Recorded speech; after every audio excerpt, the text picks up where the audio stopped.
तो स्टूडेंट्स आज हम क्वेश्चन नंबर 1 करेंगे आपके एक्सरसाइज। तो एक्सरसाइज है आपके पास कौन सी 2.2, ठीक है।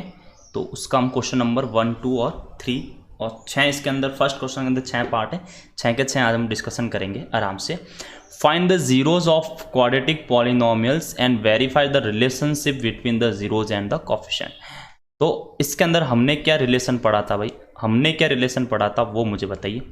हमने इसके अंदर क्या रिलेशन पढ़ा था, ठीक है। हमने इसके अंदर रिलेशन पढ़ा था कि अल्फा प्लस बीटा, यानी अगर अल्फा बीटा इसके जीरोज है तो वो आपका -b/a के इक्वल होगा, और अल्फा इंटू बीटा है वो आपका c/a के इक्वल होगा। ये बात हम पढ़ चुके हैं, ठीक है। बस इसी को हमको वेरीफाई करना है। तो चलिए भाई फर्स्ट क्वेश्चन को देखते हैं। लिखा हुआ है x² - 2x - 8। तो देखो इसके मल्टीप्लाई में क्या है, 1 है। तो पहले इस 1 को इस 8 से पहले मल्टीप्लाई करो, कितना आएगा भाई, 8 आएगा। आएगा नहीं आएगा 8।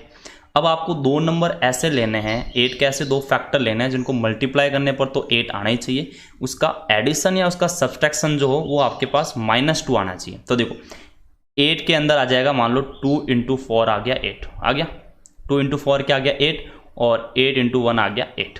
तो अगर मैं इन दोनों को एडिशन करूँ या सब्सट्रैक्शन करूँ तो मेरे को 2 नहीं मिलेगा, लेकिन अगर मैं इन दोनों को ऐड करता हूँ, है ना, ध्यान से रखना भाई, 2 + 4 किया तो मेरे को 6 मिला, लेकिन मुझे चाहिए -2। तो मैंने क्या भाई इनका डिफरेंस लेके देखा तो मुझे +2 मिला। अब +2 को -2 करना बड़ा आसान है। क्यों, अभी मुझे बताओ प्लस क्यों मिला, क्योंकि मेरे पास बड़ी वैल्यू पॉजिटिव है। अगर मुझे इसको नेगेटिव लाना है तो मुझे कुछ नहीं करना, बड़ी वैल्यू को नेगेटिव कर देना और छोटी वैल्यू को पॉजिटिव करना, तब मुझे -2 मिल जाएगा। मिलेगा या नहीं मिलेगा ये बताइए, मिलेगा ना। तो बस मैंने यही काम किया इधर, ठीक है। तो अब देखो, तो अब मिडिल टर्म स्प्लिटिंग हो जाएगा आपका। कैसे कि भाई ये जो आपके पास 2x है ना, ये 2x -2x है, इसको मैं ऐसे लिख सकता हूँ -4x और प्लस का 2x, बस -2 है 4x + 2x। भाई वैसे तो मैं इसको 6 - 4 लिखता तो भी आ जाता, लेकिन मल्टीप्लाई करने पर 8 आना चाहिए, ये भी बात दिमाग में रखें।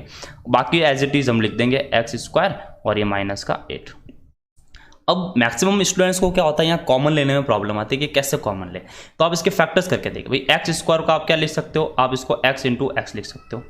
-4x को आप क्या लिख सकते हो, इसको आप लिख सकते हो 2 × 2 × x लिख सकते हो।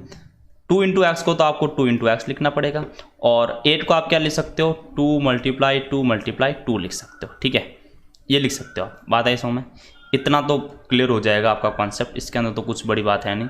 अब आप क्या करोगे समझना, इन दोनों टर्म्स में से आपको कॉमन लेना है और इन दोनों टर्म में से आपको कॉमन लेना है। यहाँ पे देखो क्या कॉमन आ रहा है, एक x आ रहा है ना, जिस पे कॉमन आ रहा है उसको मैं सर्कल बना रहा हूँ। x कॉमन आ रहा है तो आप पहले बाहर x लिख देंगे। अब मुझे बताओ अगर यहाँ से x आपने बाहर लिख दिया तो अब बची हुई टर्म हमको अंदर रखनी। इधर क्या बच गई टर्म आपके पास, इधर x बच गई, इधर क्या बच गई देखो 2 और 2 मतलब 4 बच गई, तो -4 इधर आ जाएगा। बात आई समझ में, ओके। तो अब जब हम आगे भी कुछ कॉमन लेंगे, जो ब्रैकेट के अंदर है वो एज इट इज इस टाइप का ही पार्ट आना चाहिए, मतलब वहां पे भी आपको x - 4 ही आना चाहिए, ठीक है। तो उसके लिए आप देखो इसमें क्या कॉमन आ रहा है, पहले कॉमन वाला पार्ट देखो, तो आप बोलो यहाँ पे 2 कॉमन आ रहा है, तो मैंने क्या लिया इधर 2 कॉमन ले लिया। जैसे 2 कॉमन लिया तो इधर क्या बच गया, इधर आप बोलोगे x बच गया, ये माइनस है तो इधर भी माइनस, और इधर क्या बच गया 2 × 2 मतलब 4 बच गया। अब आप मुझे बताओ दोनों पार्ट सेम आए नहीं, आ गए। अब ये आपके पास एक टर्म हो गई और दूसरी टर्म ये हो गई। अब यहाँ से आप x - 4 कॉमन ले लो पूरा का पूरा। अब जैसे आपने x - 4 कॉमन लिया तो इधर कितना बच गया x, और इधर क्या बच गया +2। अब आपको जीरोज निकालना है तो इसको 0 के इक्वल रखेंगे। तो अब दो जनों का मल्टीप्लाई अगर 0 है, अगर दो नंबर्स का मल्टीप्लाई अगर 0 है, इसका मतलब या तो ये 0 के इक्वल होगा ये, तो दोनों के आपको 0 के इक्वल रख के देखना पड़ेगा, ठीक है। तो दोनों के 0 के इक्वल रख के देख लेते हैं। तो एक बार मैंने x - 4 को 0 के इक्वल रखा, तो -4 उधर गया तो मेरे पास क्या आ गया +4, और दूसरी बार मैंने क्या किया x + 2 को 0 के इक्वल रखा, तो यहाँ से +2 उधर गया तो क्या आया -2। तो अब ये जीरोज आ गए, ये तो है आपके पास जीरोज, मतलब ये अल्फा और बीटा की वैल्यू मान सकते हैं हम इसको।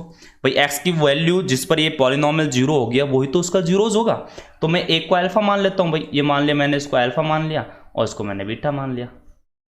बात आई समझ में।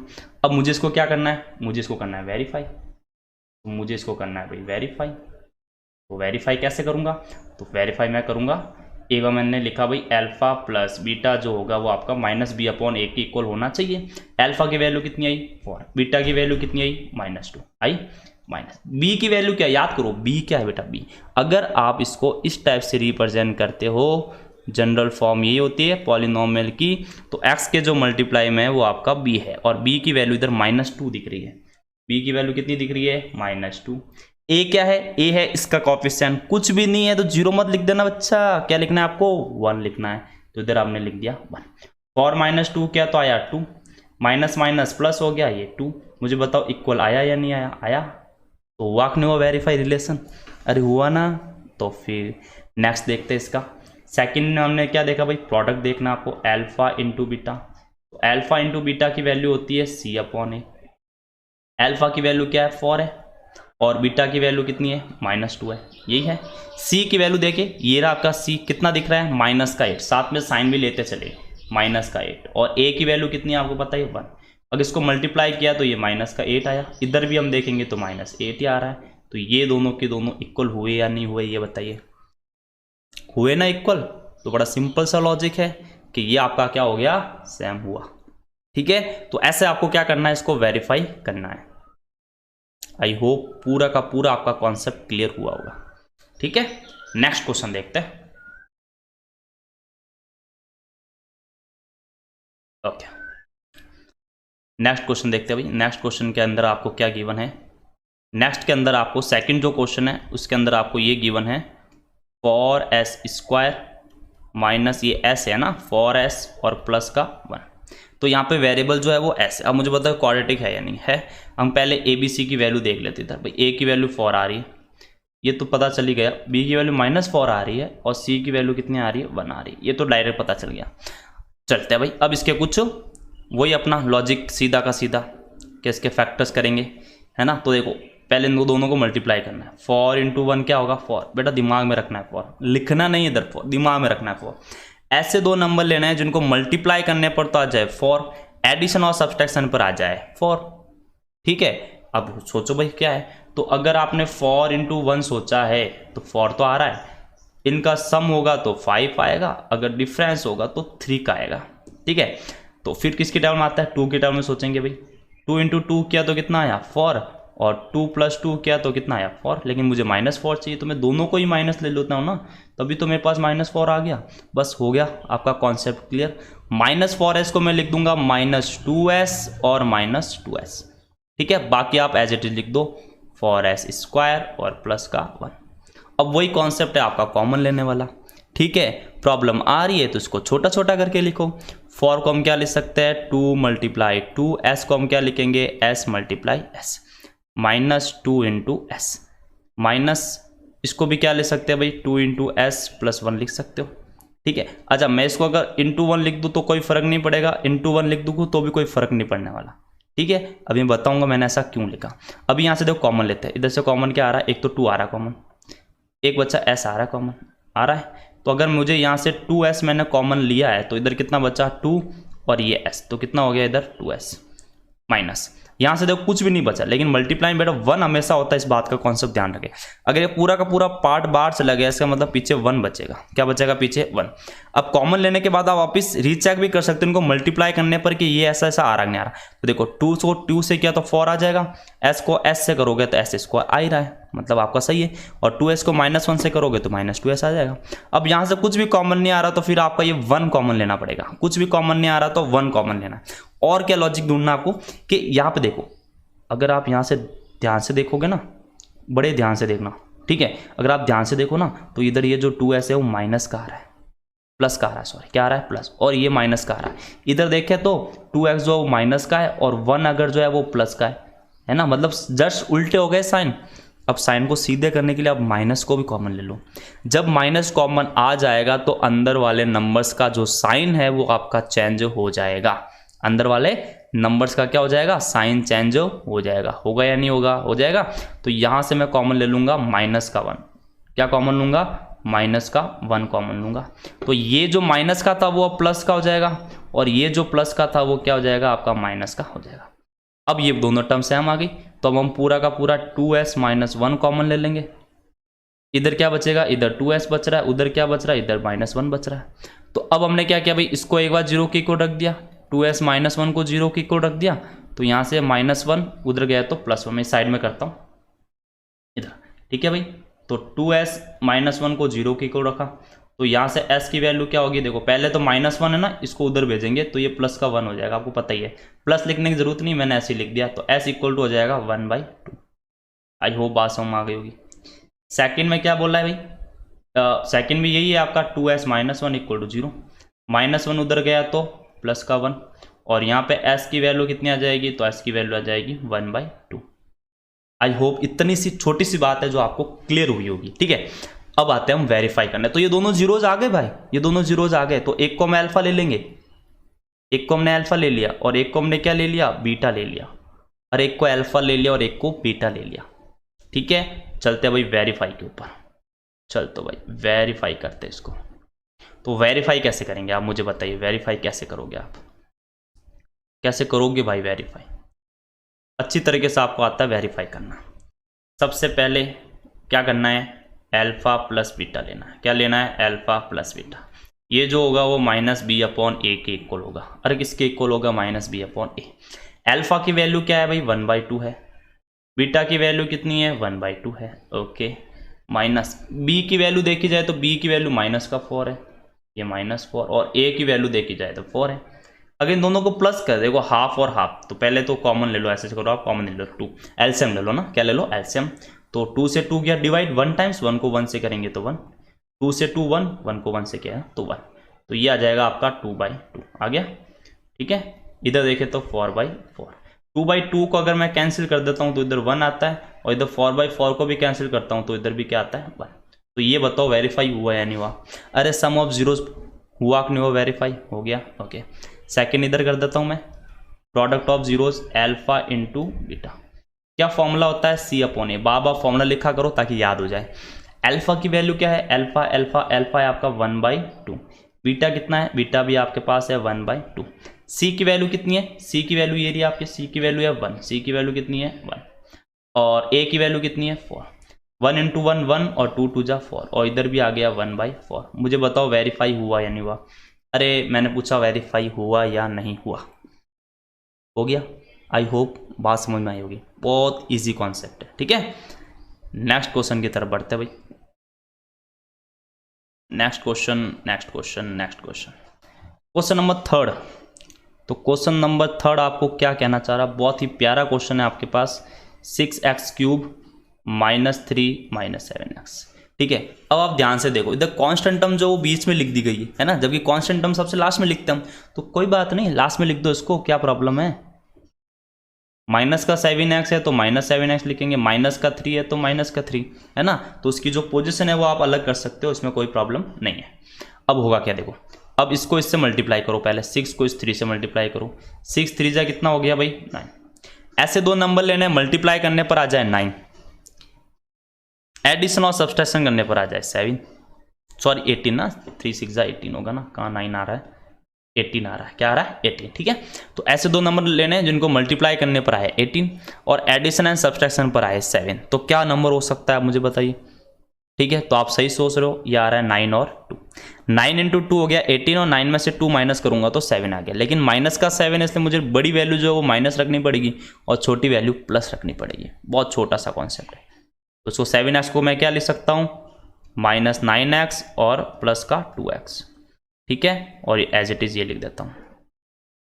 अब आप छोटे बच्चों की तरह इसको बार बार ऐसे फैक्टर्स ना करें, आप सिंपल सी सोचें कि 6 और 3 दोनों के दोनों 3 की टेबल में आते हैं, x², इधर ये स्क्वायर है ना, ये क्यूब मैंने कहाँ लिख दिया, ये स्क्वायर में, ठीक है, ये आपका क्या है स्क्वायर है।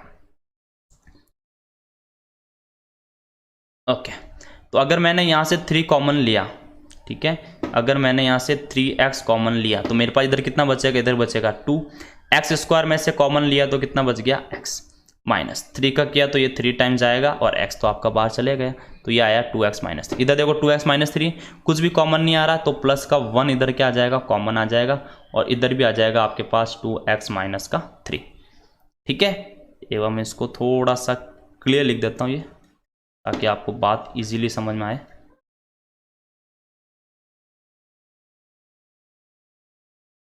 ठीक है, ये ऐसा लिखता 3x² -9x और प्लस का 2x -3। तो यहाँ से देखो 2x -3 जो है वो पूरा का पूरा टर्म कॉमन आ जाएगा और इधर बचेगा 3x + 1, ठीक है। तो एक बार मैं 2x माइनस 3 को क्या करूँगा, 0 के इक्वल रख दूँगा। तो -3 उधर गया तो प्लस का 3, तो यहाँ से x की वैल्यू आ जाएगी आपके पास 3/2। x की वैल्यू क्या आ गई, 3/2। और एक बार मैं क्या करूँगा भाई, 3x + 1 को 0 के बराबर रख दूँगा, +1 उधर गया तो -1, और x की वैल्यू आ जाएगी -1/3। ठीक है। तो ये अगर हम अल्फ़ा की वैल्यू मान लेते हैं इसको, और इसको हम क्या मान लेते हैं, 1/3 को बीटा मान लेते हैं। तो अब हम वेरीफाई करेंगे। तो सबसे पहले अल्फ़ा प्लस बीटा, ये जो होता है वो आपका -b/a के इक्वल होता है। अल्फ़ा की वैल्यू कितनी है भाई, अल्फ़ा की वैल्यू है 3/2। बीटा की वैल्यू कितनी है, बीटा की वैल्यू है -1/3। बी की वैल्यू क्या है, ध्यान से देखिए, बी की वैल्यू क्या आएगी, ये रहा आपका बी, बी इधर है, ध्यान रखना, ये मतलब मान लेना बी क्या है आपके पास, -7 है। तो माइनस, और बी की वैल्यू है -7। ए की वैल्यू क्या है भाई, ए की वैल्यू है इधर 6, ए की वैल्यू कितनी है इधर 6। ठीक है। अब इसको देखो, एलसीएम लेंगे, 2 और 3 का एलसीएम आ जाएगा 6। 2 को 6 से डिवाइड किया 3 टाइम्स, 3 को 3 से किया तो 9, 3 को किया तो 2 टाइम्स, 2 को 1 से मल्टीप्लाई किया तो 2, माइनस माइनस प्लस हो जाएगा, ये हो जाएगा 7/6। तो ये गया तो ये हो जाएगा 7/6, और इधर भी आ गया 7/6। तो ये मुझे बताओ वेरीफाई हुआ या नहीं हुआ, हो गया ना वेरीफाई। आई होप बात समझ में आई होगी। अब सेकंड देख लेते हैं। सेकंड हम इनका प्रोडक्ट का कर देते हैं, अल्फा इंटू बीटा। ये जो होगा वो आपका c/a के इक्वल होगा। अल्फा की जो वैल्यू है वो आपके पास हो जाएगी 3/2, बीटा की जो वैल्यू है वो हो जाएगी -1/3। c की वैल्यू क्या होगी, c की वैल्यू होगी -3, और a की वैल्यू क्या होगी भाई, a की वैल्यू होगी आपके पास 6। ये 3 से 3 गया तो इधर हो गया -1/2, इधर भी 3 2 जा 6 होता है, तो ये भी हो गया -1/2। तो आई होप बात समझ में आई होगी। ठीक है, आई होप।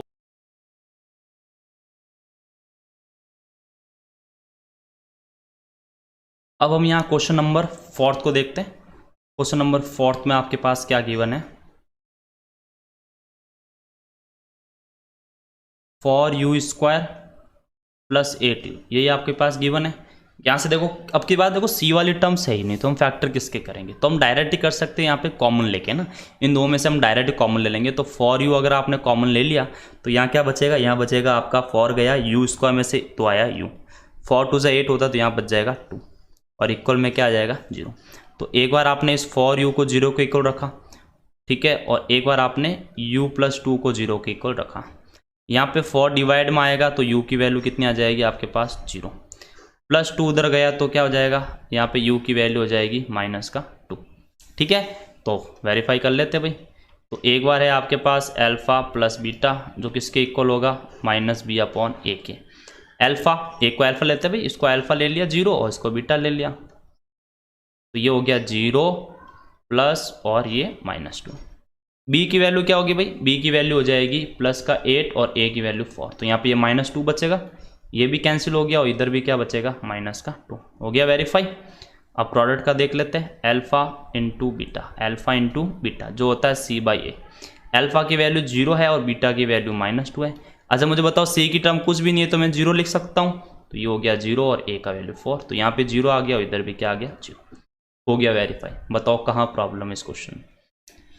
ओके, तो नेक्स्ट देखते हैं। 5th क्वेश्चन है t² - 15।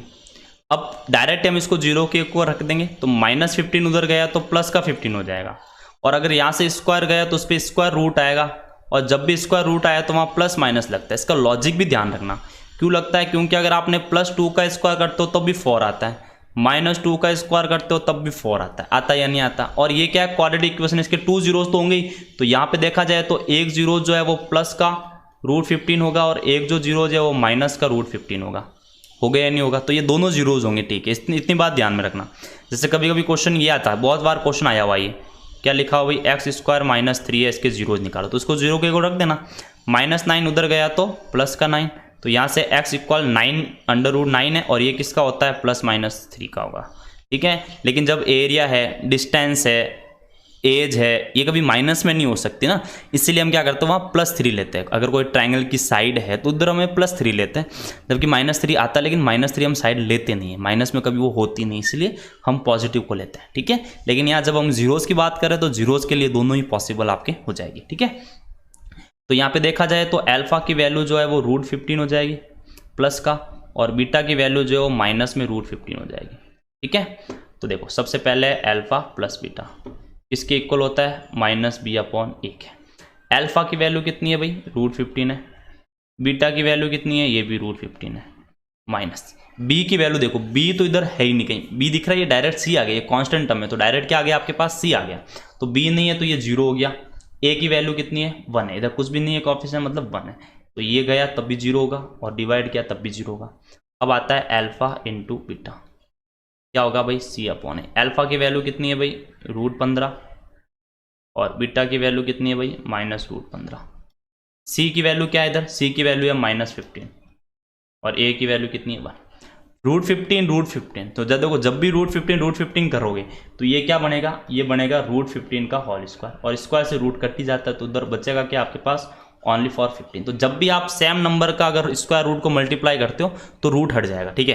तो √15 जो होगा वो 15 हो जाएगा, माइनस का है तो -15, और इधर भी हो जाएगा आपका -15। तो ये भी आपका वेरीफाई हो गया, हुआ या नहीं होगा, हुआ ना।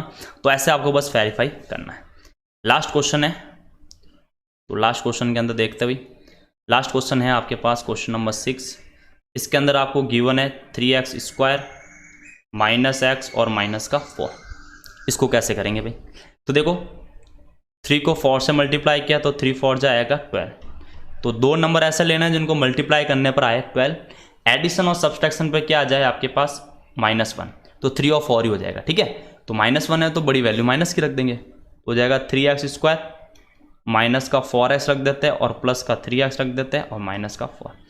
मुझे बताओ यहाँ पे क्या कॉमन आ रहा है, आप बोलोगे x कॉमन आ रहा है, तो x कॉमन आते ही यहाँ बचेगा 3x - 4। यहाँ कुछ भी कॉमन नहीं आ रहा तो प्लस का 1 कॉमन आएगा, तो हो जाएगा आपका 3x - 4। तो एक बार आपने ये 3x - 4 ले लिया, और एक बार यह लिख दिया आपको x + 1।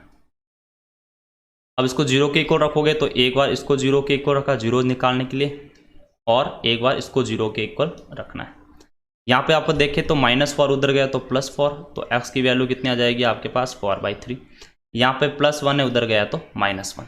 तो देखा जाए तो अल्फा की वैल्यू आपके पास ये आ गई है, और बीटा की वैल्यू -1 आ रही है। वेरीफाई करते हैं भाई। पहली है आपके पास अल्फा प्लस बीटा जो -b/a के इक्वल होता है। अल्फा की वैल्यू बच्चा क्या होगी 4/3, बीटा की वैल्यू -1 दिख ही रहा है आपको। b की वैल्यू क्या होगी, b की वैल्यू -1 होगी, क्या होगी बच्चा -1, और a की वैल्यू जाएगी 3। यहाँ एलसीएम लेते हैं तो एलसीएम 3 आएगा, इसके नीचे कुछ नहीं तो 1 मानते हैं। 3 को 3 से डिवाइड किया 1 टाइम्स, 1 को 4 से मल्टीप्लाई किया 4, 3 को डिवाइड किया तो 3 टाइम्स, 3 को 1 से किया तो 3, माइनस माइनस प्लस 1/3, इधर भी हो गया ये 1/3, और उधर भी हो गया आपका 1/3, और ये हो गया आपका वेरीफाई। आई होप कि सारे के सारे आपको क्वेश्चन अच्छे से समझ में आए होंगे, ठीक है। तो नेक्स्ट वीडियो में हम नेक्स्ट क्वेश्चन को डिस्कशन करेंगे।